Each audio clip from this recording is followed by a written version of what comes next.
Bing bing bam dum bum bum bam bam bam bum bum bum bum bum bum. What's going on?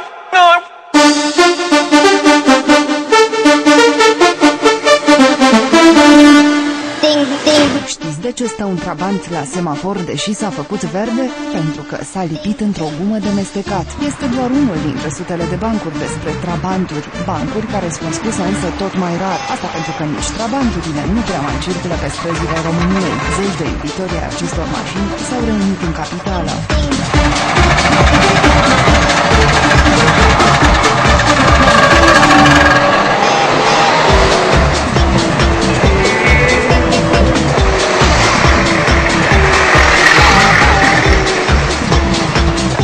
Pentru că este o mașină veche, greu de întreținut și de care s-a râs prea mult, numărul proprietarilor de trabant a scăzut puternic. Cei cu adevărat pasionați rămân însă veșnic îndrăgostiți de aceste mașini. Mergeți des cu ea? Nu mă asămă la și nimic. Cum vă descurcați cu ea în trafic? Foarte bine. Nu vă arată lumea cu degetul? Nu, din potrivă. Mă întreabă dacă nu e de vânzat. Pentru pedal. E inconfundabil sunetul. Da. N-a schimbat. Deci este un sunet care eu iubesc.